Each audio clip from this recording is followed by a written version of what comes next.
Meanwhile, on the home front, as we prepare for war, as we get ready for war, we send off all our soldiers. We raise millions of soldiers, 2 million soldiers in fact, to go off to war. What's happening at home?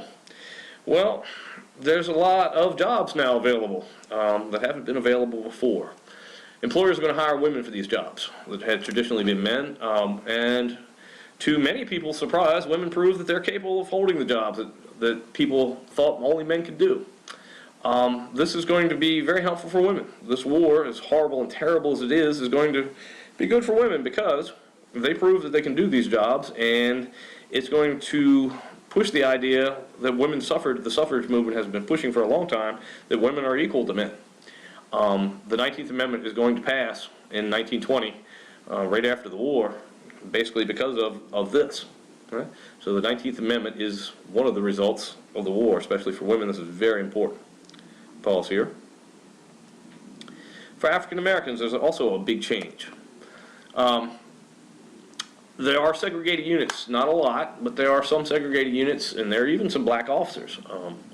Most are white officers in charge of black units. Most of the African Americans don't see combat duties here, but it's always important to note that African Americans do play a part. They do fight in World War I. What really, the big change for African Americans is something called the Great Migration. With all these jobs opening up in the industrial areas, Chicago, New York, Cleveland, Detroit, and where we make most of our products, what's going to happen is you've got a lot of people leaving to go to war, a lot of white men off to fight this war. So thousands of African Americans are going to move from the South, where Jim Crow laws are in effect, where they're basically just scraping by and doing pretty poorly as subsistence farmers. They're going to move north and looking for these jobs.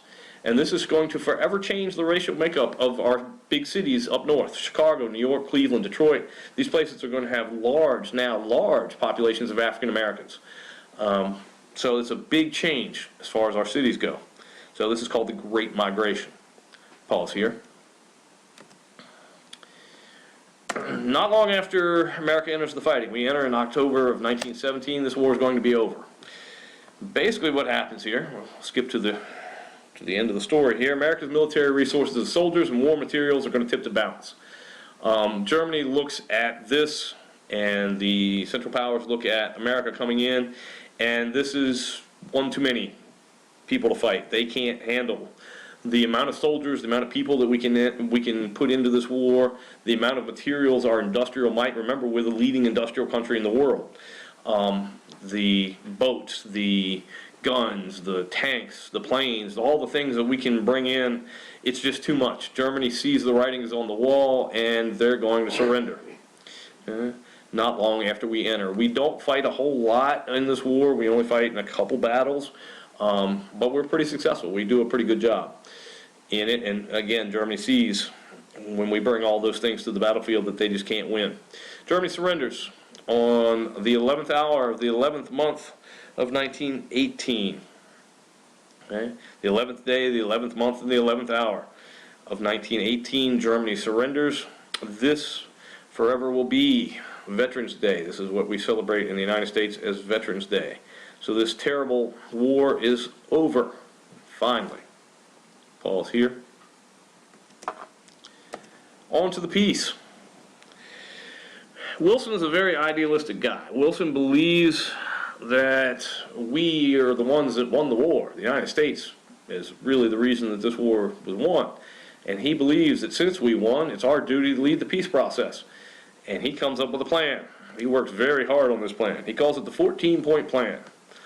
Not only is this supposed to bring peace, it's supposed to eliminate all causes of war. It's supposed to be the end-all, be-all, end-of-war plan. Okay, this is the plan. This is going to stop war. Yeah, this is a great big idea. The first 5 points out of this 14: push for free trade, no more tariffs, no more trade wars, freedom of the seas, disarmament, no more militarism, stop all this building up your armies, open diplomacy. Everybody needs to talk to everybody in public. We need to make sure that everybody can see what's going on. Okay, points 6 through 13 talk about self-determination. He's going to break up these big empires. He thinks these people with similar ethnicities and nationalities should form their own countries, like Serbia and Bosnia and Croatia. Okay, all those places should be their own countries and do their own things.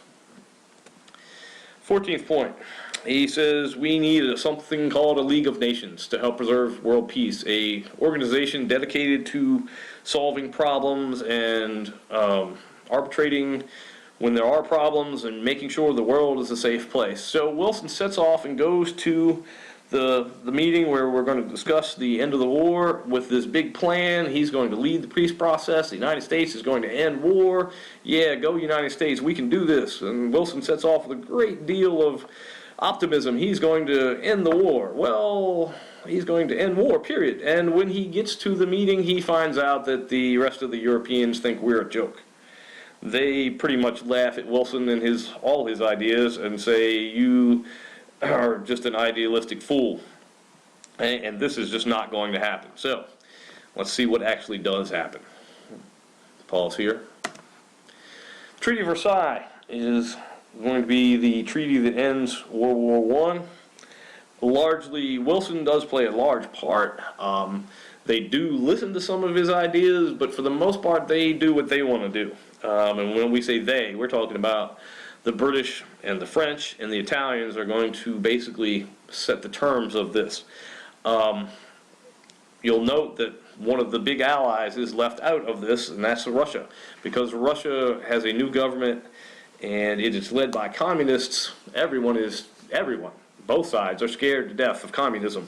Russia gets left out of this entirely, and that's going to play a part when World War II rolls around.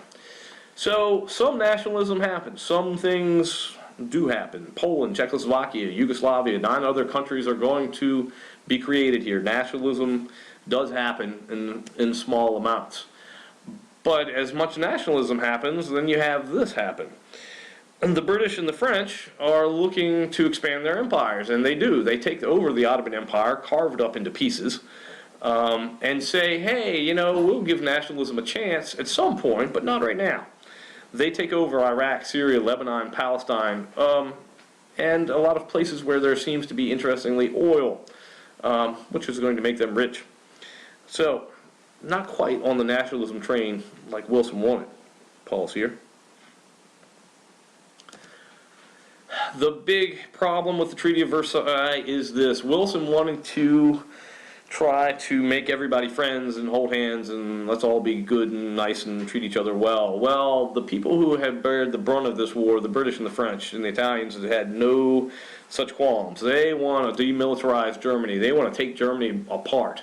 They see the problem is this, that Germany, when it was little principalities and little parts, it was, not a big threat to us. But now Germany is a big country, and as soon as they got to be a big country, they led us into this disaster. They blame Germany for the war. They want Germans to pay reparations. They want them to pay for the war. $30 billion worth of paying for the war, which is an incredible sum that Germany will never be able to repay. They also forced Germany to acknowledge it was responsible for the war guilt clause. This leads the German people to hate the French and the British and vow that they are going to get revenge. This part of the treaty, the blaming of Germany and the causing of reparations, is going to lead directly to World War II. As Hitler is going to take advantage of this hate for France and for the British to turn Germany into a militarized state and lead it to World War II. So this is not what Wilson had in mind at all. So that doesn't happen. Pause here. Now, the League of Nations, they do, at the Treaty of Versailles, agree to the League of Nations. They say the League of Nations is a good idea. We'll all get together, we'll discuss things, we'll try to work out our problems. So Wilson doesn't get everything he wanted in the 14 points, but he comes home with the idea that we're going to have a League of Nations, and he's very excited about this idea, and he brings it home only to find out that the people in the United States want nothing to do with the League of Nations. They're back to where they were pre-war. They're worried about becoming entangled in European affairs. They're like, look, okay, it was those fools that got us into this mess. Why do we want to get more involved in their affairs? Get out of their affairs. Okay, the less involved we become, the better off we are. The Senate has to approve this treaty. They have to approve the Treaty of Versailles. And they refuse to approve the Treaty of Versailles. Led by Senator Henry Cabot Lodge. Lodge argues that, hey, this is a terrible treaty, we don't want the League of Nations, we don't want to become involved in these affairs, this is a horrible idea. Wilson takes his argument to the people. He makes appearances all over the country non-stop for months. He is just fighting, and I mean fighting, to get this thing passed. He fights so hard and works so hard and goes so hard that he actually suffers a stroke. And his last months in office have him bedridden. It's going to kill him, literally.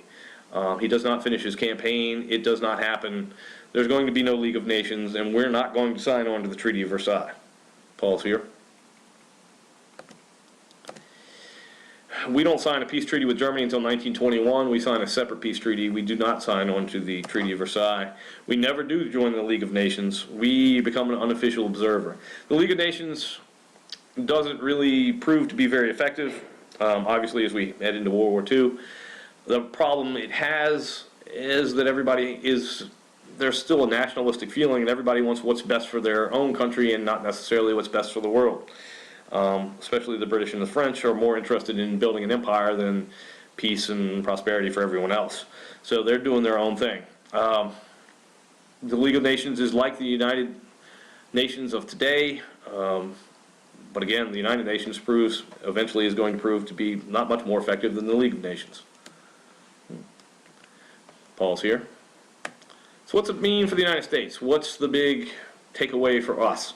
What does this whole war mean? What does it end up with for us? Well, we become a world power. We announce ourselves on the stage that we can be the ones that tip the balance in these big European disputes if we decide to get involved. We flex our muscles a little bit, okay, and we show that we can do stuff if we want to do stuff.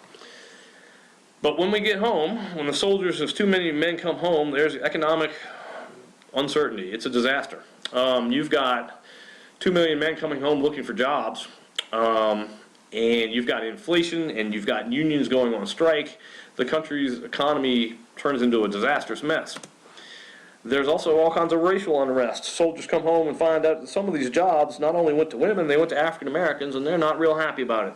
You've got race riots in Washington, D.C., you've got race riots in New York, you've got race riots all over the country as these white soldiers come back thinking that they'll have their jobs that they had when they left and finding out that they don't.